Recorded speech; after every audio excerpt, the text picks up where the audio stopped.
وكذا ويتكلمون عن مقالات. قلت مقالاته يا اخي هو يمثل وجهة نظره يا اخي، يعني ما حتى لو ما اتفقنا معه او انت ما اتفقت او كذا يعني بوصل وجهه. بسألك سؤال بس لو سمحت، مقالك الاخير هذا انت تطرقت ل 84 ان يعني موضوع شائع والدفاع زي كذا، و96 يوسف ثنيان، 88 طيب يعني قصدك من اللي حقق ايه لان مقالك انا قريته زين كانك يعني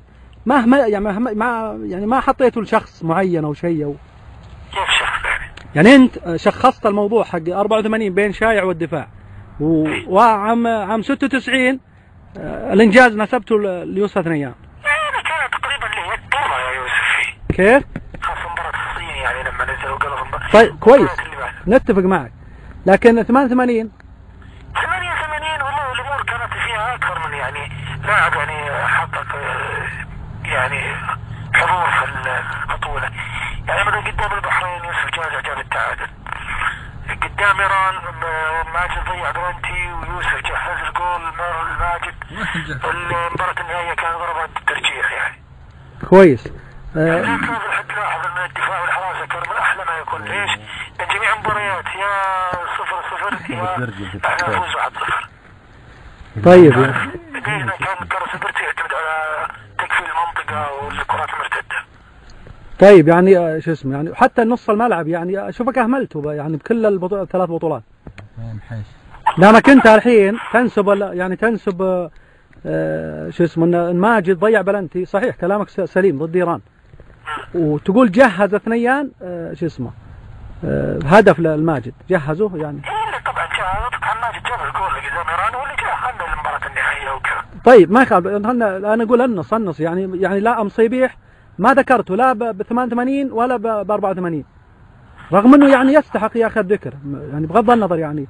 والله بالحلال لا شك انه يستحق. بس يوسف خميس الله يعزك وهو يربط سرواله جهز كوره الماجد ضد سوريا واللي لقطها شايع. اللي قصدك في 84 84 نعم، يعني هو الله يعزك توه نازل للملعب وقاعد يربط سرواله يربط الخيط حق سرواله، جته كوره شات كوره طوليه يعني حوالي 40 متر مشت الكوره. اي لعبه من النص شيء طويله هي. برضه تحسب انا والله ودي يعني انا شوف انا ما همني ماجد ولا ثنيان ولا فلان ولا يهم النص اهمل مره. شوف انا قصدي وش طبعا كل الموضوع شايع يعني ما كانه هذا اللاعب يعني شارك مع المنتخب السعودي. لا فعليك شايع حتى ناصر المنصور. شوف الجميع شوف بقول لك حاجه، الحين تدري وش مشكلتنا يا اخوي؟ انا اللي عندي جالسين الحين هذولا في ناس مؤيدين لنظرتك 100% وفي ناس معارضين له 100%. انا وقفت مسكت العصا مع النص معاي.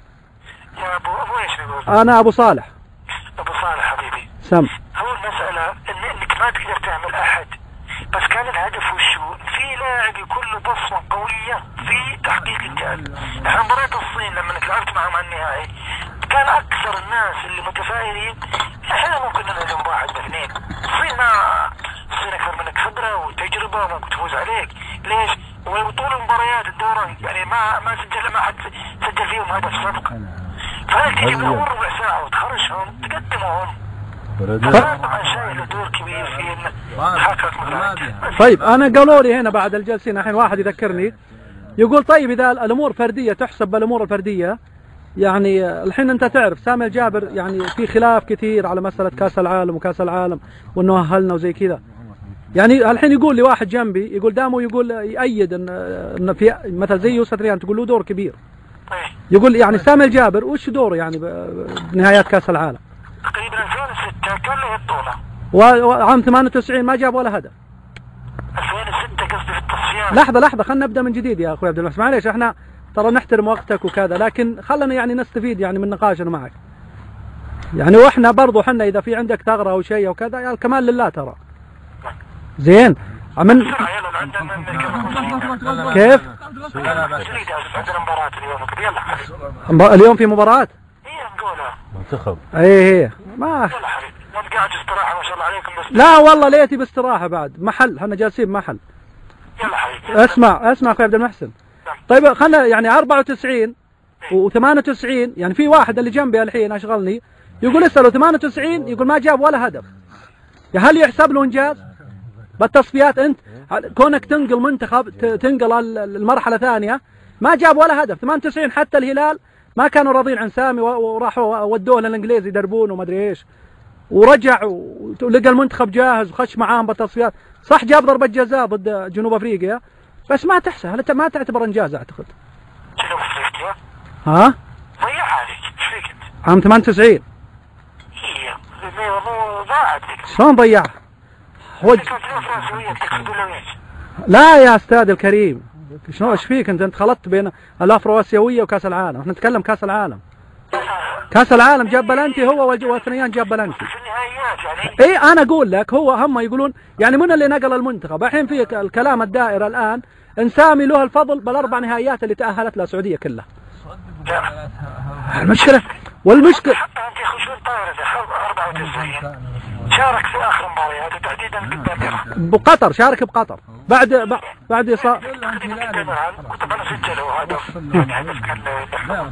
يعني ما هو حاسم الهدف الحاسم عبد المحسن، الهدف الحاسم لما تنتهي المباراة عليه او 1-0 فقط. وين نقع بالدائري؟ قنص عندها؟ اي والله انا ما ادري، انا والله ودي يعني حتى نودي يعني نستفيد من الطرح اللي يطرح وكذا، كوني اني ابد يعني اصير يعني اصير مع فلان ضد فلان، ما ادري والله ما اعتقد انه ما يخدم لا المنتخب ولا الرياضه السعوديه.